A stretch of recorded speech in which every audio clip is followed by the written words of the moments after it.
Welcome back to OneShot. You know, it feels a little bit weird to me now to just be doing that. Just going, hey, we're back right where we left off, and we're going to continue doing just what we were doing. Where's all the backup magic and loading things and testing things out? I got so used to all of that craziness that it just feels weird to be actually playing the game. But that's what we're gonna do. So, let's get back to the plane and all of that. But before we do, I do want to go to the courtyard. That's it.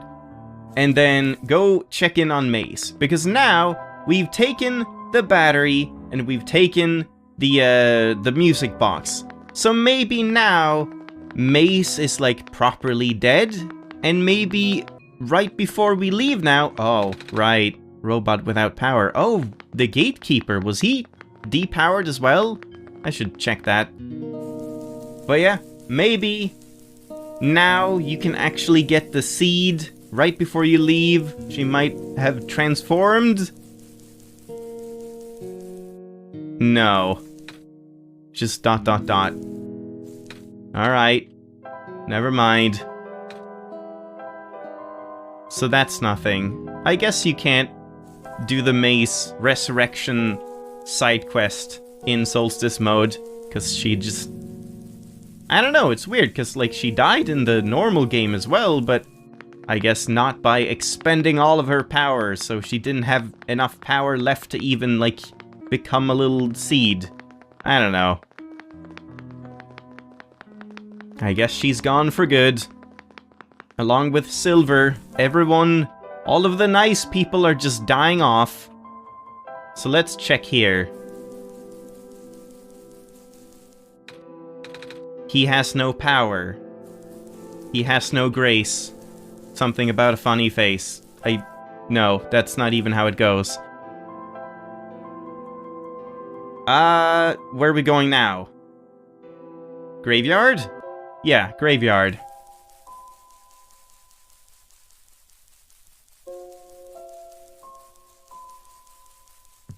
And I guess we'll just do the battery thing. Hello, Cedric. I was thinking, like, we kind of know now that there is definitely the battery in the Barrens. You can't take the battery in the Barrens and get here, and then not have to sacrifice the robots here. But I kind of didn't realize that either way, it's kind of equally bad, because for all we know, the Barrens are still fine-ish? Maybe they're all completely squared up, but there might be robots still, like, alive and well there, because I plugged in the battery again. So if I didn't do that, and brought the battery here, then they would all be shut down. So really, it's kind of like either one, it doesn't really matter, but I guess theoretically, more people need the robots here in the Glen, so it would be a better choice. I don't know, but for now, here you go, have your battery. We found a battery. Oh, nice! I honestly wasn't expecting it. It's from the generator on one of the islands. Yeah, like, aha, on one of the islands. So, that's correct even if she's talking about the Barrens as well. Also, I wanted to test, like, what if you get the battery from the Barrens, then take the battery from the Glen, and then plug back in the battery from the Barrens in the generator, or something weird like that. There's a lot of battery stuff that I would want to test out at some point. The research station? Yeah. Okay, so he is specifying that we took it from the Glen, not from the Barrens, so again, new lines we could get at some point. It was powering all the robots there. I felt bad for taking it. Ah. We can always just give it back later. Alright. We're never gonna give it back. Looks like the flying machine has a chance after all. I just have to assemble the pieces now, but it might take a while. Do you mind keeping me company? I do mind. Screw you. Okay, never mind. How's it going? Just like every minute she's just going, how's it going? How are you doing? Any progress? How long do you think it'll be? Slow. The connectors in the battery were not designed for this type of engine, so I have to shift around some of these ports. And there's this bolt that keeps getting stuck, and... Don't worry, I am making decent progress. We should be able to make it to the city by tonight. If you say so. What will happen once we get there? We need to bring Proto back first. And then we need to go find one more person. Your dad? Or just the fox, probably. You may have already met her, actually. Do you remember her from the last time you were in this world? He knows! What does she look like? This is going to sound strange, but she's a fox. She is a fox. Oh. I do remember talking to a fox at one point. Oh, do you now? That's again an interesting little flag. So what if you... No. Yeah, you do have to talk to the fox. I was thinking like, oh, you don't have to go in there. You do. Or at least... Do you? Maybe you don't. You get the, like, flash thing, the hallucination, but maybe you don't need to go in where the fox is? Huh. And if you don't, if that's possible, and then you get here, will she not mention the fox? I don't know. Again, goes on the list. This list is never going to be fully completed, but it's something I might do eventually at some point, possibly for myself. You've met Rue? The memories are still really blurry, though. I see. Sigh. It's just hard, you know? Everyone says that. Proto told me to think of this world like a dream. But then I get so caught up with... What? And I just kinda... forget. Huh? What was that sentence? Did I read that wrong? I forget that everything here is supposed to be... not real. And then I remember. And then I just get really sad. I know this is for me to go home, but knowing that none of it mattered in the first place, am I just trapped here for no reason? Proto also told me not to ask anyone in the world about this, saying how they don't understand. But what about him? How did he know? How do you know? Aren't you guys all supposed to be code? Well, I'm not sure what to even believe anymore. I wish Rue was here, because he can't or doesn't want to explain it. Yeah, okay, there we go. She's so much better at explaining this sort of thing. I'm doing a terrible job of it. You haven't explained a single thing, so yes. I bet Proto was even less tactful, wasn't he? I'm afraid I must risk sounding callous, but... Please, you need not concern yourself with how real everything is, for now. The plan is already in motion. We cannot allow for distractions. Father is putting everything into this one last run of the world. The last chance for him to fix everything. Your father is involved in the world machine? You could say that. The father is the developer of the game. It is that thing, but I was thinking like author is the developer, but then the author was like a character in the game too, which is kind of odd, because then that's a bit of a weird meta loophole or meta plot hole where, okay, so the author is the developer, but then who coded the author? I don't know. We'll see, I guess. The acceleration of square particle anomalies was not accounted for at all, though. The patch was only built to accommodate the normal rate they appear. Oh, the patch. But, oh, they're talking about the actual Solstice patch, like the update for the game, because apparently that was a big, like, not really ARG, but it was a thing where Solstice mode wasn't in, but they were, like, dropping hints, and I heard something about, like, a countdown page that took, like, a long time, and then it was basically a fucking bait, and it was actually another week past the countdown, or something like that. It was a lot of stuff. I totally missed out on it. I didn't know the game back then, or I probably did, but I just didn't want to read up on it until I played it, so here we are. They're accumulating at frightening speeds now. Proto even lost his body. Thankfully, he gave you the disc just in time.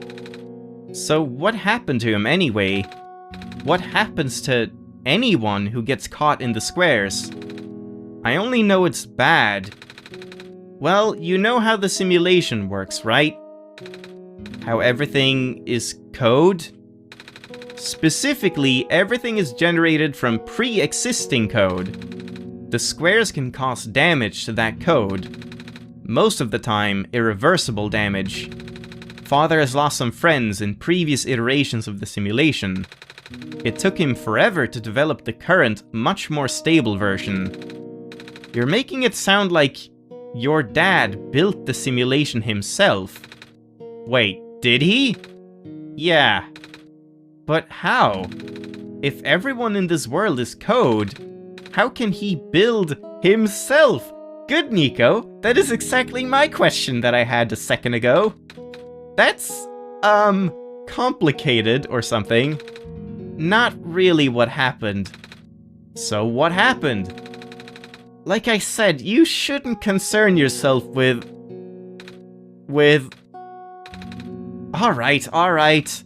Did Prototype ever tell you about the old world? He did say something about being built to greet the Messiah of the old world. I was, too caught up in the other stuff at the time to think about it. I thought they were talking about the old world like the previous iteration of the world, but I guess that's not it. So I guess Nico's home world is the old world or something like that. I guess we'll see. Ah, you know of it, at least, then. Alright, here we go. My father, myself, the other two. None of us are part of the simulation itself. Our home world, the real world, was actually destroyed a long time ago. Well, I guess that's not Nico's world. Or maybe it is. Maybe it is destroyed. And if you save Nico at the end, all you do is put Nico into another simulation that the author made for her, just so she could, like, see her mother again, who's actually dead in a destroyed world. That's kind of dark, if that's true. In the years leading up to the calamity, scientists from all over the world tried to stop it, but the outlook was bleak. A vague prophecy about a messiah from another world, okay, never mind, became everyone's last bastion of hope.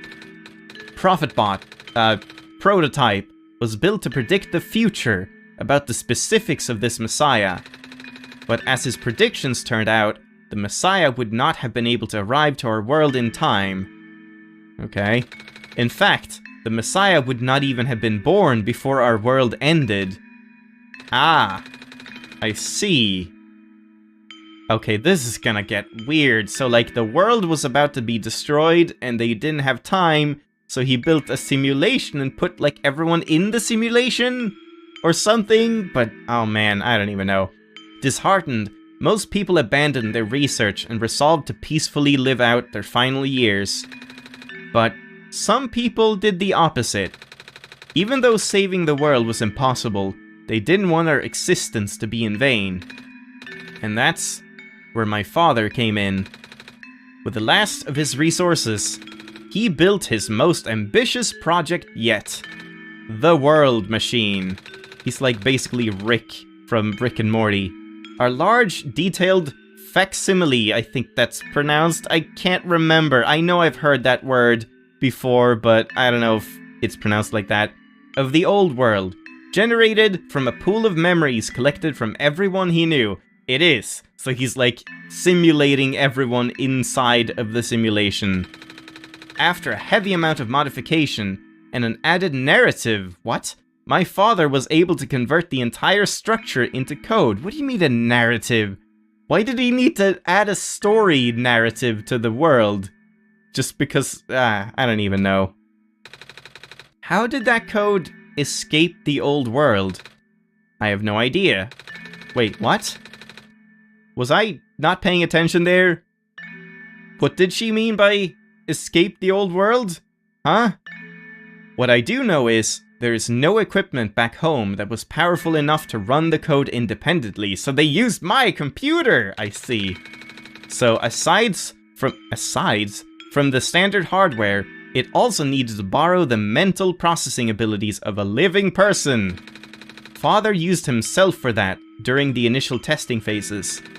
Like I said, it took many iterations for him to make the experience stable enough. Wait, so he was like using his living self to simulate his simulation self and just make it like better and better or something. I don't even know. So, is everyone dead still? I can't tell. But as you can see, even that's breaking down. Father caught on to the issue in the last minute, but did not have enough time to fix it. After the world ended, the code kinda just ended up floating in the void indefinitely, waiting for a willing operator to install it onto their hardware. Shelag? Yep. The operator, Shelag, would then generate the universe using the code, becoming God in the process. So, Shelag was the living person you needed to borrow? No? That would be you. But why me? I should have asked that question a long time ago, shouldn't I? I do not know. We really need to get going. Oh boy. Oh! It's fixed. We can leave in the next 5 minutes if you are ready. Alright. I understand if you are upset. Nico is upset. But please, try to understand. My father is doing this to help all of us. And that includes you, Nico. The fact that you can't even go back home, I'm sure it upsets him greatly. It's... Sigh. The world means a lot to him, you know? The simulation, you mean. So, how does flying work, by the way, on another topic entirely? Wait, don't these machines already exist in your world? You should already know what to expect. Not really. I've only heard about them. They're usually a lot bigger than this one anyway. Well, a word of precaution before we take to the air. Please try not to panic. It takes a few minutes of getting used to, but it's not that bad once you're in the air. I'll try. Oh, I should probably tell Calamus and Alula where I'm going. You mean those two running over here now? Nico! Bad news! The boat is gone! What?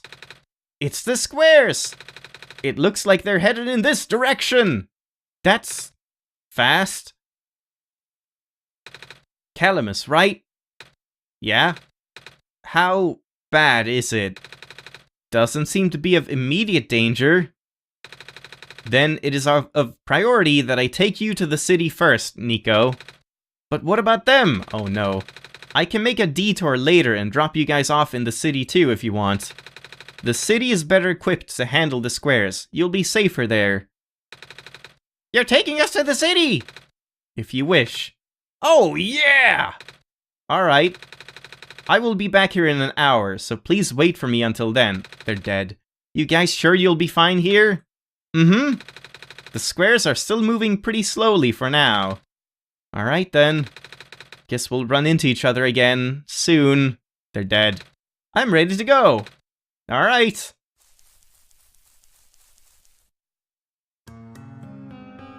And off we go. Bye, Calamus and Alula. New music again. Holy shit, it's the air.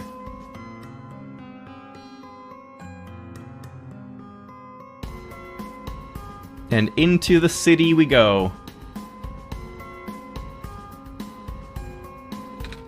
Phew! Made it! Wow, that takes some severe skill to land on this tiny square platform with a plane. It's not a helicopter. And there's like railings there, so you can't even use that as a runway. Very, very impressive flying. Cedric? You okay there? That was awesome! That was the coolest thing I've ever done in my entire life. Heh. Reactions from first-timers are always delightful to watch. Oh god, she's looking at me. Hey, Shalag? That was really fun. Do you want me to, like, load the backup and do it again? Did you have fun too? I mean, you weren't on the plane with me, but you got to watch it at least, right? Oh, I don't even get to answer. And Cedric? Yeah? Thanks. What for? Flying! Oh, you're welcome? And for answering my questions back there, too. And for telling me more about the world machine. I'm just really sorry about what happened to your old world, though. So, I'll help you the best I can. And even if it's all just a machine, this world is still nice. I mean, I got to fly, I got to see the ocean, and I got to meet a lot of nice people. People like you. We don't even really know Cedric. I have more attachment to, like, Silver and Alula and Calamus, even Demon Goat, than Cedric. He just kind of showed up. And yeah, Prototype too. I don't have much attachment to him. I have more attachment to ProfitBot 2.0 than 1.0. And Prototype, even if he's broken right now. I'm glad you're taking it so well, Nico. And I'm glad that we have met as well. Despite the, circumstances. Ah, speaking of Proto, I should probably head off now. I need to go pick up the siblings, too. That's true. Those two have been waiting for a while now. In the meantime, do you remember what to do to get to the surface? I remember having to fix an elevator button. Alright, you should attend to that then. Let's meet up here in an hour, okay? Got it. Alright, now let me just... Oh no, squares incoming. Of course. Called it! Fucking rip Alula and Calamus, they're dead. No! They're trapped on the island. Calamus, Alula, they're... We don't have much time left. Nico, change of plans. I was just thinking, like, as soon as he said, oh, just do what you did last time. Last time that happened, everything went to shit. So every time they tell me, just do what you did before, I can expect that things are not going to go as they did before. Please give me the memory disk. Alright.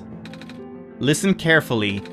It's likely I'll be targeted again, so we should split up to keep you safe. I want you to find a door under a large clock. The room behind it houses a pair of ground access elevators. Once you get to the ground, immediately find Rue and bring her back to the room. She will know what to do in the meantime. Alright. What about you, though? I'm going to bring Prototype back. Holy shit. Off he goes. What? Are you okay? What? Are you okay? Don't worry, I'm fine. Don't scare me like that. Hey, Shalag. Let's do our best. We will do our best in the next episode. Man, I'm glad I didn't do that cutscene last time. This is very cutscene heavy. Solstice mode is basically all just dialogue and cutscenes.